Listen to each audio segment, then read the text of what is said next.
আসসালামু আলাইকুম ওয়া রাহমাতুল্লাহ। তোমরা সবাই কেমন আছো? আশা করছি ভালো আছো। আলহামদুলিল্লাহ, আমিও ভালো আছি আলহামদুলিল্লাহ। তো তোমার সামনে একটি গুরুত্বপূর্ণ কিছু কথা বলবো, তো আপনারা অবশ্যই শুনবা। কথাটি হচ্ছে দুনিয়া সম্পর্কে। এই দুনিয়াটা কি? তো অবশ্যই বুঝতে পারছেন দুনিয়াটা টাকার খেলা। তো এখন দেখা যায় এই দুনিয়ায় যার যত বেশি আছে, যার যত ধন সম্পদ দাওলাত বেশি আছে, জমি জায়গা আছে, অট্টালিকা আছে, টাকা পয়সা আছে, তার তত বেশি চায়, ঠিক না? যার যত বেশি আছে তার আল্লাহর কাছে তত বেশি চায়।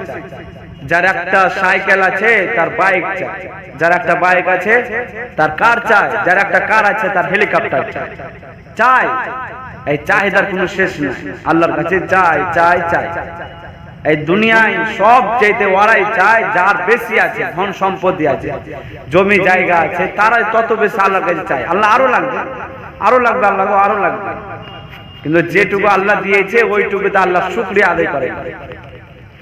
তো শুকরিয়া আদায় করতে হবে। আল্লাহ যেটুকু দিয়েছে ওইটুকুতে শুকরিয়া করতে হবে, ওইটুকুতে আলহামদুলিল্লাহ, সব সময় আলহামদুলিল্লাহ পড়তে হবে, আলহামদুলিল্লাহ পড়তেই হবে। কিন্তু এখন আমরা আল্লাহ শুকরিয়া করি। আল্লাহ এত দিয়েছে আমাদেরকে, এত ধন দিয়েছে, দাওলা দিয়েছে, জমি জায়গার মালিক করে দিয়েছে, বড় বড় বাড়ি আছে, বাইক নিয়ে ঘুরে বেড়াইছি, তাও আল্লাহ শুকরিয়া করি না। আরো আল্লাহর কাছে চাই, হেলিকপ্টার লাগে। একটা বাড়ি আছে ভালো, তো বড় স্বপ্ন দেখি আমাকে 20 তলা বিল্ডিং বানাতে হবে, আরো টাকা চাই। এই চাই চাই, কিন্তু এত চাই চাই করলে হবে? আল্লাহ যেটুকু দিয়েছে ওইটুকুতে আল্লাহ শুকরিয়া করতে হবে, আলহামদুলিল্লাহ করতে হবে। সমস্ত প্রশংসা আল্লাহর জন্য, সব সময় আল্লাহর প্রশংসা করতে হবে, শুকরিয়া করতে হবে। আল্লাহ গো যেটুকু দিয়েছে ওইটুকুতে আলহামদুলিল্লাহ। কিন্তু আফসোস, আমরা আজকে শুকরিয়া করি কিছু করে, আরো চাই চাই। সেই জন্য বলি, এই দুনিয়ায় যার কিছু নাই, বাড়ি ঘর কিছু নাই, থাকার জায়গা নাই, খেতে পায় না, না খেয়ে ঘুরে বেড়ায়, ওদের দিকে একবার দেখতে হবে।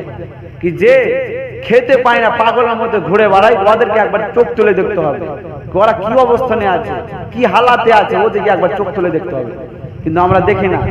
আমরা আজকে দেখি যে আমার চেয়ে বড়, যে আমার চেয়ে বড় টাকাওয়ালা, ধন সম্পত্তিওয়ালা, জমি জায়গাওয়ালা, ওদের দিকে আমরা চোখ তুলে দেখি। কিন্তু যে আমার চেয়ে নিচের অবস্থানে পড়ে আছে, খেতে পাচ্ছে না, ঘুরে বেড়াচ্ছে, জমি জায়গা বলতে কিছু নাই, বাড়ি ঘর নাই, তাদের দিকে আমরা চোখ তুলে দেখি। আজকে আমরা ওদের দিকে দেখছি যে আমার চেয়ে বড় ধনী ব্যক্তি, রাজা, যাদের ধন সম্পত্তি বেশি আছে, তাদের দিকে আমরা দেখি। তো বড় দিকে দেখলে হবে না, সব সময় ছোট দিকে দেখতে হবে।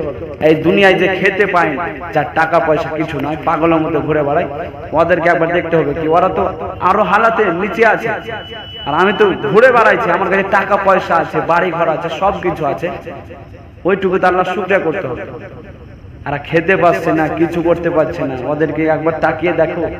রাস্তায় ভিক চাই, রাস্তায় শুয়ে থাকে, একটা ভিকের লেগে 5 টাকার জন্য শুয়ে থাকে ওরা। কিন্তু আফসোস, আমরা আরো স্বপ্ন দেখতে থাকি, আরো টাকা লাগে। এত বড় বড় স্বপ্ন দেখলে হবে? আল্লাহ যেটুকু দিয়েছে ওইটুকুতে আল্লাহ শুকরিয়া করতে হবে। আল্লাহ লাখ লাখ শুকরিয়া যে আমাদেরকে এখন আল্লাহ এই দুনিয়ার জমিনে বাঁচিয়ে দিয়েছে। এইটুকু শুকরিয়া করতে হবে কি আল্লাহ আমাকে বাঁচিয়ে দিয়েছো, এই দুনিয়ার জমিনে শ্বাস নিঃশ্বাস নিতে পারছি, সেটুকুতে আল্লাহ শুকরিয়া করতে হবে। কি আল্লাহ লাখ লাখ শুকরিয়া, আমি চলতে পারছি, খেতে পারছি, এই চলতে পারছি, সবার সাথে কথা বলতে পারছি, হাসতে পারছি, এইটুকুতে আল্লাহ শুকরিয়া করতে হবে। দুনিয়া কত চাই, সব কিছু তো ধরা থাকে, কিছু সঙ্গে যাবে না, জমি জায়গা যাবে না, বাড়ি ঘর যাবে না, টাকা পয়সা যাবে না, বন্ধু যাবে না, সাথে যাবে না, তোমার অট্টালিকা যাবে, কিছুই যাবে না, সব কিছু দুনিয়া পড়ে থাকবে, আর তুমি একাই পড়ে থাকবে কবরে। তুই একটু কল্পনা করতে হবে, একটু ভাবতে হবে বসে বসে, কি দুনিয়া ছেড়ে একদিন তো চলে যেতে হবে। এত টাকা পয়সা মানে কি লাভ, জমি জায়গার মালিক হয়ে কি লাভ? যতটুকু দরকার অতটুকু বড়, অত বড় বড় স্বপ্ন দেখে কিছু লাভ নাই। তো এখান থেকে আমার বক্তব্য দিয়ে করছি, মোহাম্মদ তৌফিক ইল্লা বিল্লাহ। তো আল্লাহর কাছে সবশেষে দোয়া করি, আল্লাহ আমাদেরকে এই লোভ লালসা থেকে বাঁচায় নি। সকলে বলুন আমিন। আসসালামু আলাইকুম, ভালো থাকো। আর যদি কথাগুলো ভালো লেগে থাকে তাহলে অবশ্যই সাবস্ক্রাইব করে দেবা, ঠিক আছে? আসসালামু আলাইকুম।